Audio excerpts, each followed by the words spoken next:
గౌరవ ముఖ్యమంత్రి శ్రీ నారా చంద్రబాబు నాయుడు గారికి సినిమాలో పవర్ స్టార్, రాజకీయాల్లో జనసేనాని, ఎక్కడ తగ్గాలో తెలుసు, ఎక్కడ నెగ్గాలో కూడా తెలుసు.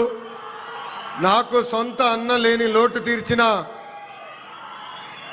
నా పవనన్నకి, బీజేపీ రాష్ట్ర అధ్యక్షులు మాధవ్ గారికి, Telugu Desam party, Bharatiya Janata party, Janasena party శాసన సభ్యులకు, ఎంపీలకు, కార్యకర్తలకు, ప్రజలందరికీ నా హృదయపూర్వక నమస్కారాలు. కలియుగ దైవ సాక్షిగా ప్రజాప్రభుత్వం 2 ఏళ్ల పాలన పూర్తి చేసుకుంటాం జరిగింది. ప్రజాప్రభుత్వ అధికారంలోకి వచ్చిన తర్వాత ప్రశాంతత వచ్చింది. ఇప్పుడే సహచరం మంత్రి అచ్చెన్నాయుడు గారు ఒక మాట అన్నారు. ప్రజాప్రభుత్వం వచ్చిన 2 ఏళ్లలోనే ప్రజలకి స్వాతంత్రం వచ్చిందని. మనందరం చూస్తున్నాం.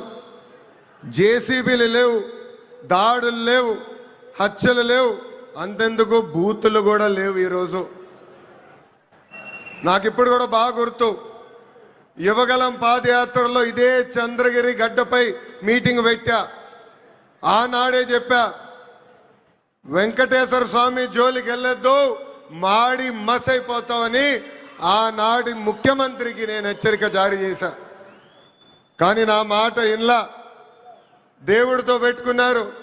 ఇప్పుడు వాళ్ళ పరిస్థితి ఏంటో ప్రజలందరూ ఒక్కసారి ఆలోచించాలి. విశ్వవిఖ్యాత నడ సార్వభౌమ స్వర్గశ్రీ నందమూరి తారక రామారావు గారికి సీమ అంటే చాలా ప్రేమ. ఆనాడు కరువు వస్తే జోలు పట్టుకుని సీమ ప్రజల్ని ఆదుకున్న వ్యక్తి ఎన్టీఆర్. అంతేకాదు, తెలుగు గంగా గాలేరు నగర్ని ప్రాజెక్ట్ని తయారు చేసింది ఎన్టీఆర్. మహిళలకి ప్రత్యేకంగా విశ్వవిద్యాలయం ఏర్పాటు చేసింది ఎన్టీఆర్.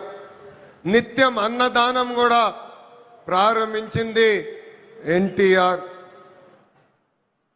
ఇప్పుడున్న రాజకీయాల్లో విరాట్ కోహ్లీ మన చంద్రబాబు నాయుడు గారు. అవతల వైపు బౌలర్లు మాడుతూ ఉంటారు, కానీ బ్యాట్స్మెన్ ఓన్లీ వన్, అది మన చంద్రబాబు నాయుడు గారు.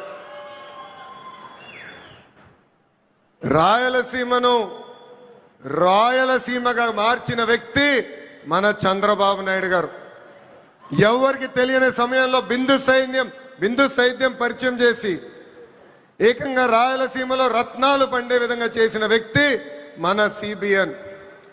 హంద్రినివా సుజలా స్రవంతి ప్రాజెక్ట్ ని పూర్తి చేసి చివరి నియోజకవర్గం కుప్పానికి నీరు తీసుకెళ్లిన వ్యక్తి మన సిబిఎన్.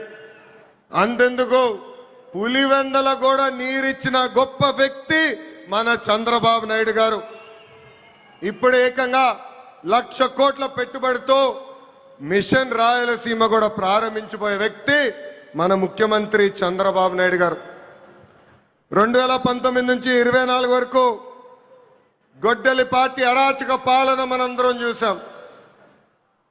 వాళ్ళ చెల్లికి అన్యాయం చేయొద్దని అడిగిన బీసీ బిడ్డ అమర్నాథ్ గౌడ్ పైన పెట్రోల్ పోసి ఎలా తగలబెట్టారో మనం కల్లారా చూసాం.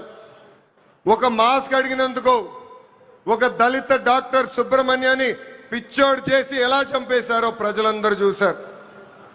సొంత డ్రైవర్ సుబ్రహ్మణ్యాన్ని ఏకంగా గంజాయి మత్తులో చంపేసిన వాళ్ళ ఎమ్మెల్సీని మనందరం చూసాం. నంద్యాల నియోజకవర్గంలో ఒక మైనారిటీ కుటుంబాన్ని వేధిస్తున్నారు, ఈ వేధింపులు మేము తట్టుకోలేమని ఆత్మహత్య చేసుకునే పరిస్థితి మనందరం చూసాం. వైకాపా నాయకుల కూతురు కన్నా వాళ్ళ కూతురికి ఎక్కువ మార్కులు వస్తాయని ఆ కుటుంబాన్ని వేధిస్తే, ఆ వేధింపులు నేను చూడలేను, తట్టుకోలేనని ఆత్మహత్య చేసుకున్న మిస్బాని మనందరం చూస్తాం కూడా జరిగింది. ఆనాడు అన్నారు, తెలుగుదేశం పార్టీ జెండా లేకుండా చేస్తామన్నారు. ప్రజలే ఈరోజు వాళ్ళ జెండా పీకేస్తాం జరిగింది.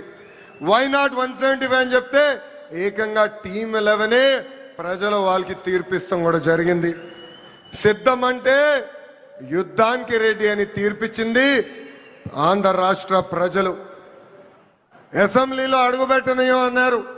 ఏకంగా ప్యాలెస్ గోడలు బద్దలు కొట్టి చంద్రబాబు నాయుడు గారు ముఖ్యమంత్రి చేసిన ఘనత మా పసుపు సైన్యాన్ని.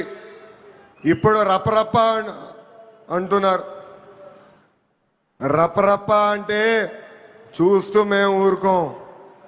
ఎర్ర బుక్కు దాని పని చేసుకుంటూ వెళ్తుందని ఈ సభాముఖంగా ఆ కుర్ర బ్యాచ్కి నేను హెచ్చరిక జారీ చేస్తున్నా. ప్రజాప్రభుత్వం 2 ఏళ్ల పాలనలో సుపరిపాలన అందించాం. అన్ని చేశామని కాలు రెగరేసుకుని మేము తిరగట్లేదు. కానీ ఎన్ని ఆర్థిక ఇబ్బందులున్నా ఇచ్చిన హామీలు ఒక పద్ధతి ప్రకారం నిలబెట్టుకుంటూ వెళ్తున్నాం. ఎవరు ఊహించిన విధంగా అధికారంలోకి వచ్చిన వెంటనే 4,000 రూపాయలు వృద్ధులకి పెన్షన్ ఇస్తున్నాం. వికలాంగులకి 6,000 రూపాయలు బయటికే పరిమితం అవుతే 15,000 రూపాయలు పెన్షన్ ఇస్తున్న ఏకైక ప్రభుత్వం ఆంధ్ర రాష్ట్రంలో ఉన్న ఎన్డీఏ ప్రభుత్వం. అంతేకాదు మూసేసిన అన్న క్యాంటీన్లు తిరిగి ప్రారంభించాం. డిఎస్సి ద్వారా 16,000 టీచర్ పోస్టులు భర్తీ చేశాం. 6,000 కానిస్టేబుల్ పోస్టులు భర్తీ చేశాం. ఏకంగా మన జాబ్ క్యాలెండర్ విడుదల చేసి సంవత్సరం పూర్తయ్యే లోపల 10,000 ఉద్యోగాలు కూడా భర్తీ చేసే బాధ్యత ఎన్డీఏ ప్రభుత్వం తీసుకుంటుంది. ఏకంగా చేనేత సోదరులకి హ్యాండ్లూమ్ ఉంటే 200 యూనిట్ల కరెంట్ ఉచితంగా ఇస్తున్నాం. పవర్ లూమ్ ఉంటే 500 యూనిట్ల కరెంట్ ఉచితంగా ఇస్తున్నాం. ఆటో డ్రైవర్ల సేవలో ఆదుకున్నాం. మత్స్యకారుల సేవలో మత్స్యకారులు ఆదుకున్నాం. స్త్రీ శక్తి పేరుతో మహిళలకి బస్సులో ఉచితంగా ప్రయాణించే హక్కు కూడా ప్రజాప్రభుత్వం కల్పించింది. దీపం పథకం ద్వారా ఉచితంగా గ్యాస్ సిలిండర్లు కూడా మా తెలుగింటి ఆడబడుచులకి పంపిస్తాం కూడా జరుగుతుంది. ప్రజాప్రభుత్వం నినాదం ఒకటే, ఒకే రాష్ట్రం ఒకే రాజధాని, కానీ అభివృద్ధి వికేంద్రీకరణ. ఇప్పుడే మాధవ్ గారు చెప్పినట్లు భారతదేశంలో 100 రూపాయలు పెట్టుబడులు వస్తే దాంట్లో 25 రూపాయలు ఆంధ్ర రాష్ట్రాన్ని ఎత్తుకుంటా వస్తుంది. ప్రజలందరూ ఒక్కసారి ఆలోచించాలి. గూగుల్ ఆర్సిలర్ మిత్తల్ ఉత్తరాంధ్రకి తీసుకెళ్ళాం. రాజధాని క్వాంటమ్ కోస్తాంధ్రకి తీసుకొచ్చాం. ఏకంగా ఫైటర్ జెట్లు రాయల్ ఎన్ఫీల్డ్ ఈ రోజు రాయలసీమకి తీసుకొచ్చిన ఘనత ఒక ఎన్డీఏ ప్రభుత్వాన్ని. మనది గొడ్డలి, మనది గూగుల్, వాళ్ళది గొడ్డలి. మంది ఫైటర్ జెట్, వాళ్ళది ఫ్యాక్షన్. మంది కియా, వాళ్ళది కిడ్నాప్. మంది క్రెడిబిలిటీ, వాళ్ళది క్రిమినాలిటీ. మంది డెవలప్మెంట్, వాళ్ళది డిస్ట్రక్షన్. మంది బుల్లెట్ అవుతే వాళ్ళది బూతులు. మనం మహిళలకి 33% రిజర్వేషన్ ఇస్తే ఏకంగా తల్లిని చెల్లిని మెడబట్టి బయటికి గంటేసిన చరిత్ర ఆ గొడ్డలి పార్టీది. ప్రజలందరూ ఒక్కసారి ఆలోచించాలి. జగన్ ఆయన పేరులో జీ చూసి జెన్జీ అనుకుంటున్నాడు. జగన్ పేరులో ఉన్న జీ గొడ్డలి. అందుకే ఆ పార్టీకి గొడ్డలి పార్టీ అని ఈరోజు పేరు పెడతాం జరిగింది. జగన్కి సిసిడి జబ్బు ఉందండి. సిసిడి అంటే ఏంటో తెలుసా? క్రెడిట్ చోరీ జబ్బు, క్రెడిట్ చోరీ డిసార్డర్. ఏకంగా పేపర్లో వార్తలు వచ్చినాయి, ఆంధ్ర రాష్ట్రానికి ఆర్సిలర్ మిత్తల్ ప్రాజెక్ట్ వస్తుందని. ఆయన ప్రెస్ మీట్ పెట్టి ప్రాజెక్ట్ రావట్లేదు, పక్క రాష్ట్రానికి వెళ్తుందని చెప్పారు. గౌరవ ముఖ్యమంత్రి గారు, ఉప ముఖ్యమంత్రి గారు ఆ ప్రాజెక్ట్కి శంకుస్థాపన వేస్తే లేదు నేనే ఆ ప్రాజెక్ట్ని తీసుకొచ్చానని ప్రెస్ మీట్లో చెప్పే పరిస్థితి మనందరం చూసాం. ఇంతేకాదు ప్రపంచం మొత్తం తిరిగి పెద్ద ఎత్తున గూగుల్ని మన రాష్ట్రానికి తీసుకొస్తే వాళ్ళు అడ్డుపడ్డారు, కోర్టులో కేసేశారు. కానీ ఇప్పుడు ప్రెస్ ముందరకు వచ్చి మా వల్లనే గూగుల్ ప్రాజెక్ట్ వచ్చిందని చెప్పుకునే పరిస్థితి. ఇంకా కొన్ని సంవత్సరాలు పోతే ఆగస్ట్ 15 నాడు భారతదేశానికి స్వాతంత్రం తీసుకొచ్చింది మా తాత అని చెప్పుకునే పరిస్థితికి సిసిడి జగన్ వస్తాడు. జగన్ కొన్ని కంపెనీలు తీసుకొచ్చాడు. ఆ కంపెనీ పేర్లు మనందరం మర్చిపోయాం. ప్రజలందరూ ఒక్కసారి గుర్తు చేయాలనుకుంటున్నా. ఆ కంపెనీ పేర్లు Andhra gold, president medal, gold medal. అలాంటి కంపెనీలు తీసుకొచ్చిన చరిత్ర ఆ పార్టీది. Google, Arcelor Mittal, royal Enfield, fighter jet తయారు చేసిన పరిశ్రమలు తీసుకొచ్చిన చరిత్ర మా ఎన్డీఏ ప్రభుత్వాన్ని. చిన్నప్పుడు 10th క్లాస్ పేపర్ లీక్లో టీచర్లు జగన్ని చితకబాదారంట. అందుకే టీచర్లు చూస్తే ఆయన చాలా కోపం, కక్ష.